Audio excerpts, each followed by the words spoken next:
একজন নারী সবার আগে একজন মানুষ। রাসূল সাল্লাল্লাহু আলাইহি ওয়াসাল্লাম যখন ইসলামের বার্তা নিয়ে পৃথিবীতে আসেন, তখন সমাজের অধিকাংশ ক্ষেত্রেই নারীকে মানুষ হিসেবে গণ্য করা হতো না। সমাজপতিদের কেউ কেউ এই বাস্তবতাকে দেখেও না দেখার ভান করত। আবার কারো কারো পরিস্থিতি মেনে নেওয়া ছাড়া কোনো উপায় ছিল না। তবে এটাই সত্য যে ওই সময়ের বেশিরভাগ মানুষ মনে করতেন নারীদের জন্মই হয়েছে পুরুষদের সেবা করার জন্য। ইসলামের আবির্ভাব ও বিকাশের সঙ্গে সঙ্গে নারীদের জন্য পরিস্থিতি অনুকূল হতে শুরু করে। নারীদের অবস্থান, সম্মান ও মর্যাদা নতুন করে প্রতিষ্ঠিত হয়।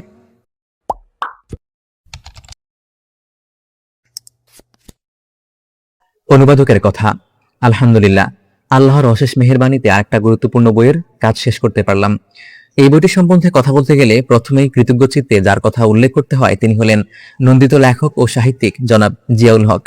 একদিন একটি আলোচনা বৈঠকে কথা প্রসঙ্গে তিনি আমাকে বললেন, অনেক বছর আগে ওস্তাদ ইউসুফ আল কারজাভির সঙ্গে সাক্ষাৎ করার সময় এই বইটি আমার চোখে পড়েছিল এবং আমি তাকে বইটি বাংলায় অনুবাদ করার জন্য অনুমতি চেয়েছিলাম। তিনি সানন্দে অনুমতি দিয়েছিলেন এবং বলেছিলেন, তুমি যেহেতু ইদানিং অনুবাদ করছো তাই তুমি চাইলে বইটি অনুবাদ করতে পারো। কিন্তু কেন যেন কাজটা করা হয়নি। আমার মনে হয়েছে এই বিষয়ে আমি আমার প্রতিক্রিয়া ব্যক্ত করেছিলাম 10 সেকেন্ডও সময় নেইনি। সঙ্গে সঙ্গে বলেছিলাম অবশ্যই আমি কাজটি করব, কারণ অনুবাদক হিসেবে ইউসুফ আল কারজাভির কোনো কাজের সাথে সম্পৃক্ত হওয়াটা আমার জন্য পরম সৌভাগ্যের। তাই এ মহান জ্ঞান সাধকের একটা বই অনুবাদ করার তৌফিক দান করায় আমি মহান আল্লাহর দরবারে লাখ কোটি শুকরিয়া আদায় করছি। ইসলামে নারীর অধিকার এবং মর্যাদাই মূলত বইটির মূল আলোচ্য বিষয়। তাই স্বাভাবিকভাবেই বিষয়টা কিছুটা নারী বিষয়ক মনে হতে পারে। তবে বইটি অনুবাদ করতে গিয়ে আমার মনে হয়েছে বইটা নারী পুরুষ উভয়ের জন্য সমান প্রযোজ্য। বিবাহিত অবিবাহিত সকলের জন্যই বইটি পড়া জরুরি, কারণ বইটিতে লেখক কোরআন ও হাদিসের আলোকে পারিবারিক ও দাম্পত্য জীবনের সুখ শান্তির পথটি নিখুঁতভাবে তুলে ধরেছেন, যার সন্ধানে দুনিয়ার মানুষ ছুটছে ম্যারাথন গতিতে। প্রসঙ্গত এখানে আরো একটা কথা বলা দরকার যে এই বিষয়ে ইউসুফ আল কারজাফির ফাতোয়াই মুআসেরা নামক আরো একটা বড় আকারের বই আছে। তাই প্রশ্ন জাগতে পারে তারপরও তিনি কেন এই বইটি লিখেছেন। আমার বিবেচনায় এই বইটি একটি অগ্রসর পাঠকের জন্য, যারা এই বিষয়ে চিন্তা করতে চান। সাধারণ পাঠক যারা ইসলামে নারীর অবস্থানের বিষয়টিকে খুব সহজে বুঝতে চান, নারীদের বিষয়ে ইসলামের অবস্থানকে ধারণ করতে চান, তাদের উপযোগী করেই বর্তমান বইটি লেখা। নারী পুরুষ উভয়ের স্বার্থেই পরস্পরকে সম্মান ও শ্রদ্ধা করবে, কিন্তু সে সম্মান ও শ্রদ্ধা কিভাবে করবে বা পারিবারিক ও দাম্পত্য জীবনের কোন ধরনের পরিস্থিতি আমরা কিভাবে মোকাবেলা করব তা বইটিতে অত্যন্ত সুন্দরভাবে তুলে ধরা হয়েছে। উল্লেখ্য যে মূল বইটি আরবি ভাষায় লেখা। এই অনুবাদটি মূল বইয়ের ইংরেজি অনুবাদ অনুসরণে অনুদিত। মূল বইটি ইংরেজি ভাষায় অনুবাদ করেছেন আল আজহার বিশ্ববিদ্যালয় থেকে শায়েখ মোহাম্মদ গুমিয়া। হাদিসের রেফারেন্স যাচাই করতে গিয়ে বাংলাভাষী পাঠকের সুবিধার্থে দু এক জায়গায় ইসলামিক ফাউন্ডেশন বাংলাদেশ থেকে প্রকাশিত হাদিসের অনুবাদ গ্রন্থের সূত্র ব্যবহার করা হয়েছে। মূল লেখার রেফারেন্স এমন অনেক হাদিস গ্রন্থের নাম উল্লেখ করা হয়েছে যেসব গ্রন্থের সাথে বাংলাভাষী পাঠক আদৌ পরিচিত নন। কোনো কোনো ক্ষেত্রে লেখক কোরআনের একই আয়াত বেশ কয়েকবার উদ্ধৃত করেছেন। লেখার এরকম রীতির সাথে এদেশের পাঠক খুব একটা পরিচিত নন। মূল বিষয় হলো একই আয়াতের বহুমাত্রিক বিশ্লেষণ হতে পারে, আবার বিভিন্ন প্রশ্নের জবাবের জন্য একই আয়াত পর্যাপ্ত দিক নির্দেশনা প্রদান করতে পারে। এটাই কোরআনের অন্তর্নিহিত মাহাত্ম্য। প্রত্যেক প্রসঙ্গের ক্ষেত্রেই সংশ্লিষ্ট আয়াতটি উদ্ধৃত করে লেখক কোরআনের বার্তার সাথে পাঠককে নিবিড়ভাবে সংযুক্ত করতে চেয়েছেন। বারবার উল্লেখের কারণে বিরক্তির পরিবর্তে এটিকে অনুধাবন বান্ধব বিবেচনা করা অধিকতর কল্যাণকর। হৃদ্য প্রকাশন বইটা প্রকাশ করার জন্য উদ্যোগ নিয়েছে। আমি তাদের এই উদ্যোগকে সাধুবাদ জানাই এবং কৃতজ্ঞতা প্রকাশ করছি আমার মতো একজন অনুবাদকের বই প্রকাশের আর্থিক ঝুঁকি নেওয়ার জন্য। আমি আশা করি বইটি হৃদ্য প্রকাশনের একটা মানসম্মত কাজ হিসেবে সর্বমহলে স্বীকৃত হবে ইনশাআল্লাহ। আল্লাহ আমাদের ক্ষুদ্র প্রচেষ্টাটুকু কবুল করুন, আমিন। আলী আহমদ মাবরুর, উত্তরা, ঢাকা। ভূমিকা। সকল প্রশংসা মহান আল্লাহ তাআলা এর জন্য, যিনি সমগ্র বিশ্বজগতের মালিক, যিনি পরম করুণাময় ও দয়ালু। দুরূদ ও সালাম পেশ করছি শেষ নবী মুহাম্মদ সাল্লাল্লাহু আলাইহি ওয়াসাল্লামের প্রতি, আর তার গোটা আহলের উপর, তার সাহাবীগণের উপর এবং তার নির্দেশনা মোতাবেক যারা নিজেদের জীবনকে গড়ে তোলার চেষ্টা করেছেন সেসব সৎকর্মপরায়ণ বান্দাদের উপর আল্লাহর রহমত ও নিয়ামত বর্ষিত করুন। আমরা সবাই স্বীকার করি যে সমাজের অর্ধেক নারী এবং কোনো অবস্থাতেই নারীদেরকে অবহেলা বা হেয় করা উচিত নয়। তাদেরকে অলসভাবে ফেলে রাখাও কাম্য নয়। তাদের সঙ্গে দুর্ব্যবহার করা যাবে না। তাদের অধিকারগুলোকে অক্ষুণ্ণ রাখতে হবে। এসব নিয়ে আমরা সবসময় আলোচনাও করি বা শুনিও, কিন্তু শেষ পর্যন্ত যে প্রশ্নটা এসে সামনে দাঁড়ায় তা হলো নারীরা সমাজের অর্ধেক হলেও সমাজে তাদের প্রভাব কতটা। নারীরা বিভিন্ন হিত বা অহিতকর কাজে তাদের স্বামী সন্তানকে কতটা প্রভাবিত করতে পারে। নারী নাকি আদৌ তাদের কোনো প্রভাব নেই? প্রখ্যাত কবি হাফিজ ইব্রাহিম নারীকে একটা পূর্ণাঙ্গ শিক্ষাপীঠের সঙ্গে তুলনা করে এই প্রশ্নগুলো উত্থাপন করেন। তার মতে এই শিক্ষাপীঠকে সঠিকভাবে গড়ে তোলা গেলে একটি আদর্শ সমাজ প্রতিষ্ঠা করা যাবে। বিজ্ঞানী, চিন্তাবিদ, নেতা, সংস্কারক, দায়ী এবং শিক্ষাবিদ সহ সকল পেশার শীর্ষ ব্যক্তিবর্গ নারীর ইতিবাচক বিষয়ে আগ্রহ প্রকাশ করেছেন। তারা নারীর প্রতি ইনসাফ করার তাগিদ দিয়েছেন, নারীর সাথে সম্মানজনক ব্যবহার করতে বলেছেন। নারী বিষয়ক যে কোনো অস্বচ্ছতা, অসঙ্গতি এবং জুলুমকে পরিহার করে তাদের জ্ঞান অর্জনের উপর এবং বিভিন্ন পেশা ও কাজে নারীর সক্রিয় অংশগ্রহণের উপর চিন্তাশীলগণ জোর দিয়েছেন। বিশেষ করে বিয়ের ব্যাপারে নারীরা যাতে চূড়ান্ত সিদ্ধান্ত দিতে পারে তাও তারা নিশ্চিত করতে বলেছেন। অবশ্য কেউ কেউ এতটুকুতে সন্তুষ্ট নয়। তারা নারীদের বিবাহপূর্ব যৌনাচার, সমকামিতা, অনিয়ন্ত্রিত গর্ভপাত, পরিবারের বিরুদ্ধে বিদ্রোহ এবং সমাজ ও ধর্মীয় মূল্যবোধগুলোকে অগ্রাহ্য করারও ইখতিয়ার প্রত্যাশা করেছেন। 1995 সালে বেইজিং এ নারীদের বিষয়ে একটা আন্তর্জাতিক সম্মেলন অনুষ্ঠিত হয়। এই সম্মেলনে উল্লিখিত অনাচারগুলোকে বৈধতা দেওয়ার দাবি তোলা হয়েছিল।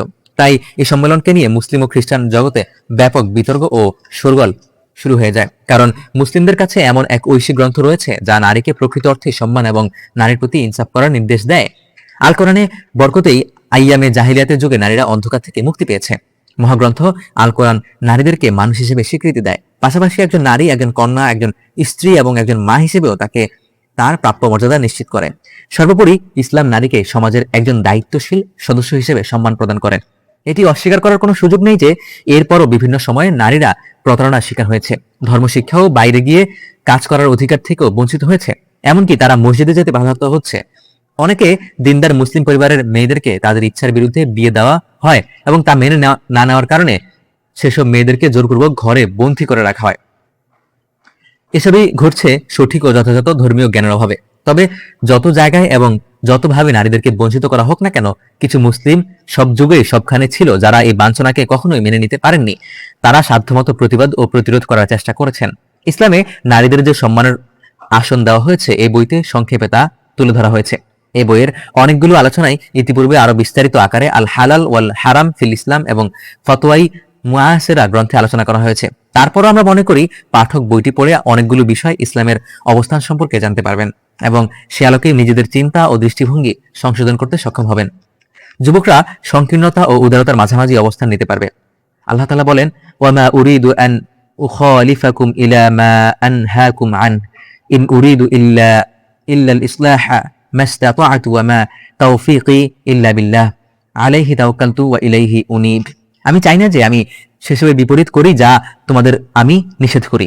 আমি যতটুকু সম্ভব শুধরাতে চাই। আল্লাহর সাহায্য ছাড়া আমার কোনো সামর্থ্য নেই। আমি তার উপরই ভরসা করি এবং তার অভিমুখেই আমার প্রত্যাবর্তন। সূরা হুদ আয়াত 88। অধ্যায় 1।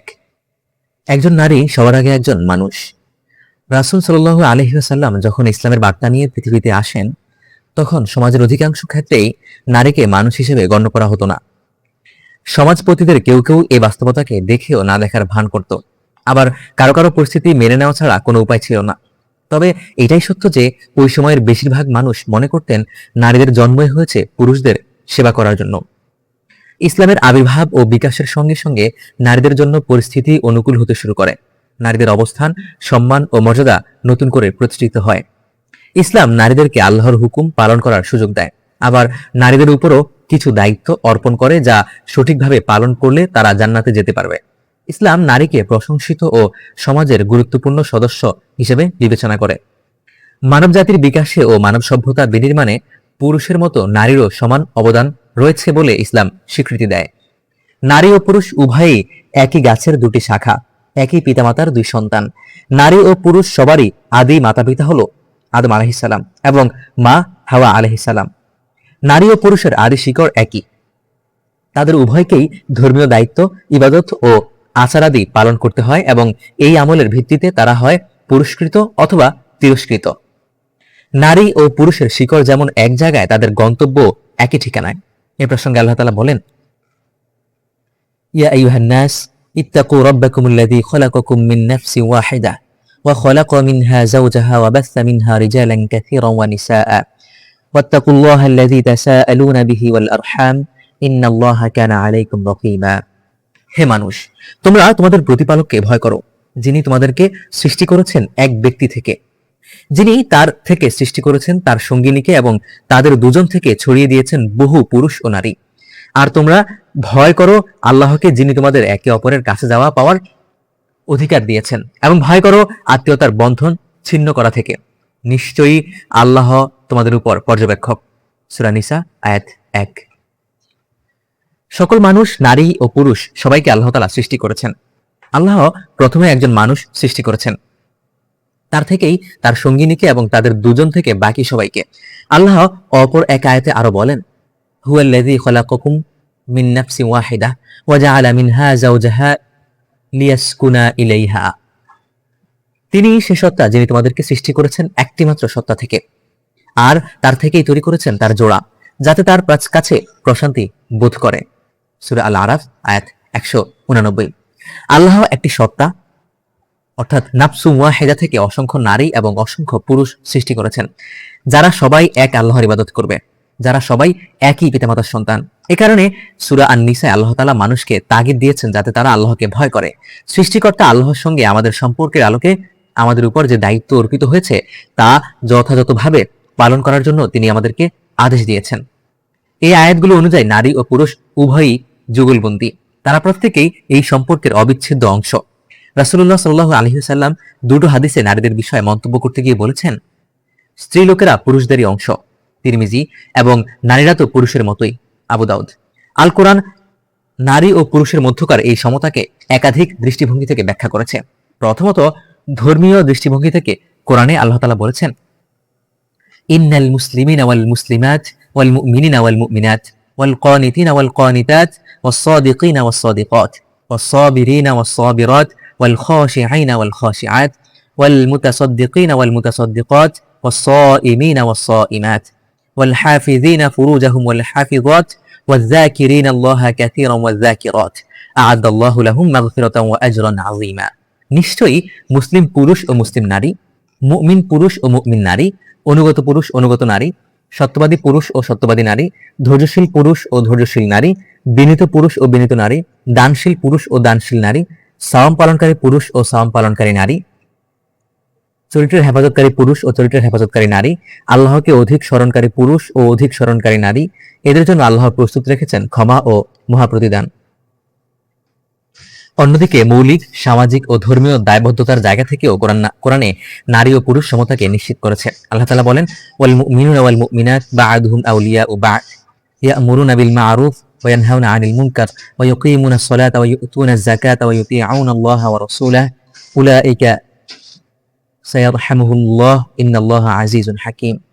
মুমিন পুরুষ ও মুমিন নারী একে অপরের বন্ধু, যারা ভালো নির্দেশ করে এবং মন্দ থেকে বিরত রাখে, সালাত কায়েম করে, যাকাত দেয় এবং আল্লাহ ও তার রাসূলের নির্দেশ অনুযায়ী জীবনযাপন করে।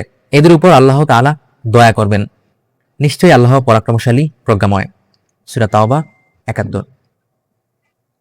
আদম আলাইহিস সালাম এর সময় আল্লাহ তাআলা যেসব আদেশ নাজিল করতেন তা আদম আলাইহিস সালাম ও হাওয়া আলাইহিস সালাম এর উভয়ের জন্যই প্রযোজ্য হতো।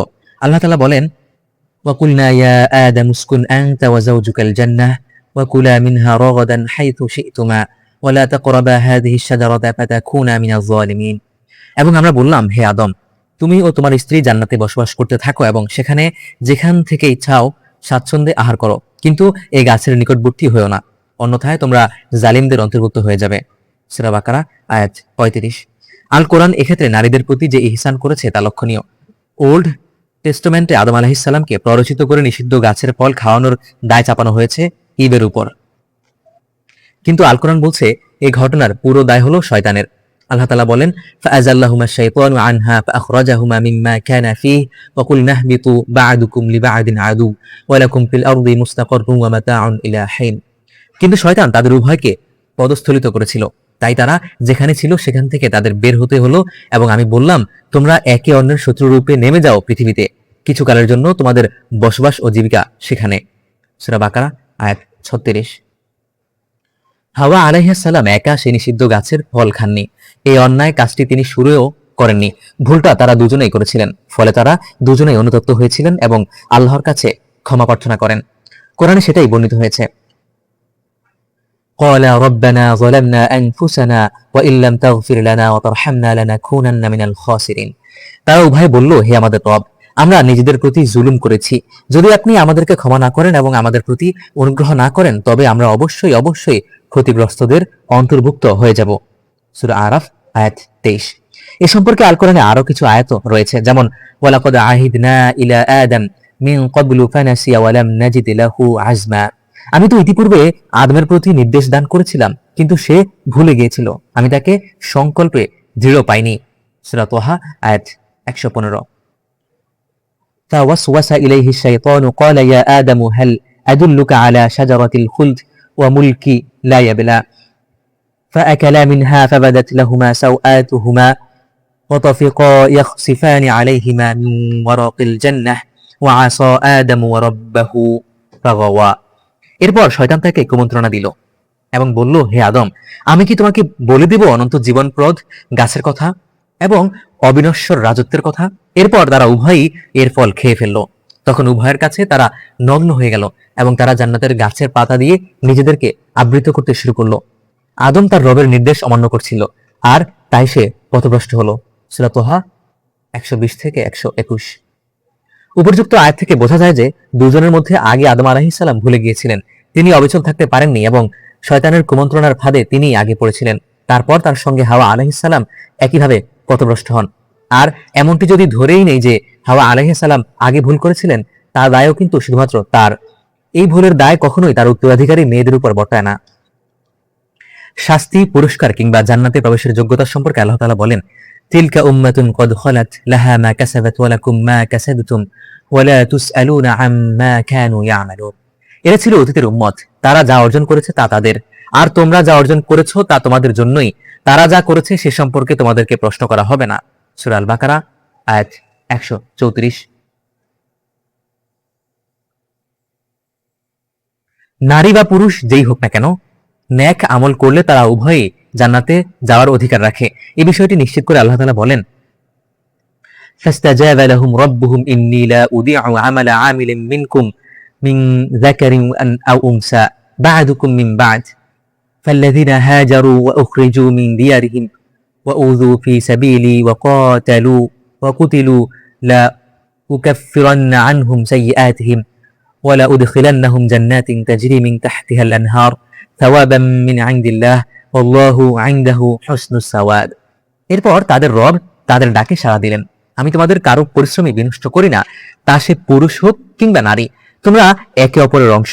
অতএব যারা হিজরত করেছে, নিজেদের ঘরবাড়ি হতে বহিষ্কৃত হয়েছে এবং যারা আমার পথে নির্যাতিত হয়েছে, আর যারা লড়াই করেছে ও মৃত্যুবরণ করেছে, আমি অবশ্যই তাদের দুষ্কৃতি আড়াল করব এবং তাদের প্রবেশ করাবো জান্নাতে, যার তলদেশে ঝর্ণাধারা প্রবাহিত।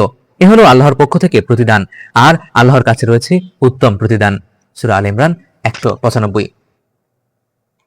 আল্লাহ রাব্বুল আলামিন আরো বলেন, মান আমিলা সালিহাম মিন যাকারিন আও উনসা ওয়া হুয়া মুমিনুন ফালিনুহইয়ান্নাহু হায়াতান তাইয়্যিবাহ ওয়া নাজজিয়ান্নাহুম আজরাহুম বিআহসানি মা কানু ইয়ামালুন।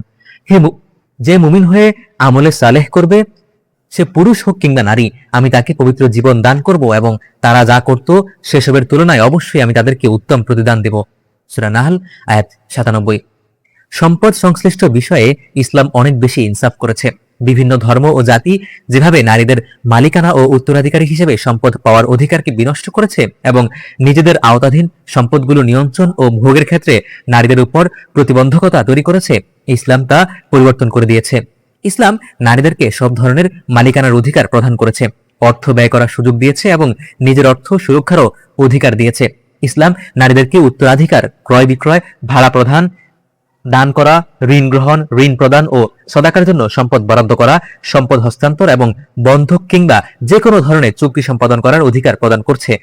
শিক্ষা ও জ্ঞান অর্জন করা নারীদের মৌলিক অধিকার। ইসলামও নারীদেরকে এই অধিকার প্রদান করেছে।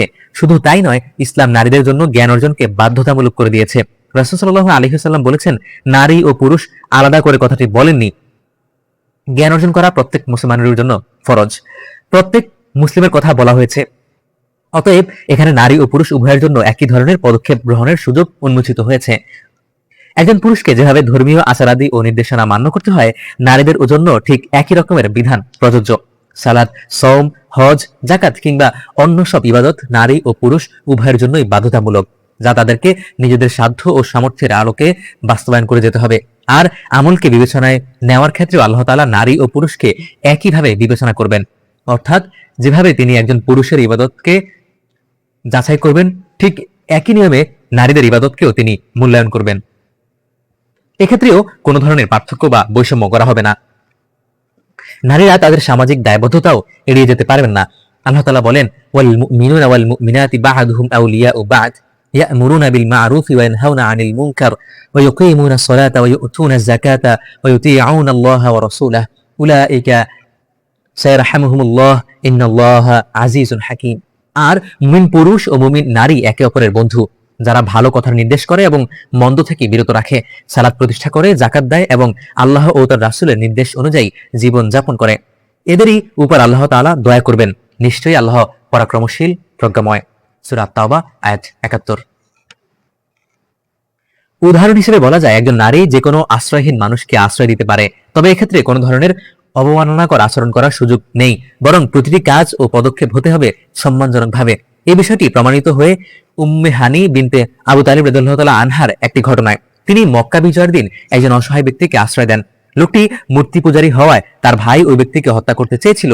উম্মে হানি রাদিয়াল্লাহু তাআলা আনহা রাসূলুল্লাহ সাল্লাল্লাহু আলাইহি ওয়াসাল্লামের কাছে অভিযোগ করেন, হে রাসূল, আমি আশ্রয় দিয়েছি এমন একজন ব্যক্তিকে, ইবনে হুরায়রা, যাকে আমার সহোদর হত্যা করতে চায়। রাসূল সাল্লাল্লাহু আলাইহি ওয়াসাল্লাম বললেন, তুমি যাকে আশ্রয় দিয়েছো আমরা তাকে নিরাপত্তা দিয়ে যাব। মূল হাদিসটি হচ্ছে উম্মে হানি বিনতু আবি তালিব রাদিয়াল্লাহু তাআলা আনহা থেকে বর্ণিত। তিনি বলেন, আমি মক্কা বিজয়ের বছর আল্লাহর রাসূল সাল্লাল্লাহু আলাইহি ওয়াসাল্লামের নিকট গিয়ে দেখলাম যে তিনি গোসল করছেন আর তার মেয়ে ফাতিমা রাদিয়াল্লাহু তাআলা আনহা তাকে আড়াল করে রেখেছেন। তিনি বলেন, আমি তাকে সালাম প্রদান করলাম। তিনি জানতে চাইলেন, এ কে? আমি বললাম, আমি উম্মে হানি বিনতে আবু তালিব।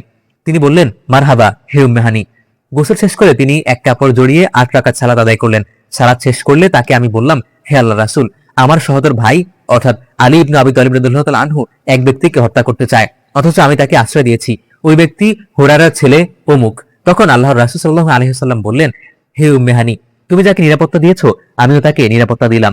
উম্মে হানি রাসূল সাল্লাল্লাহু আলাইহি ওয়াসাল্লাম বলেন, এ সময় ছিল চাষতের ওয়াক্ত। বুখারী ৩৫৭।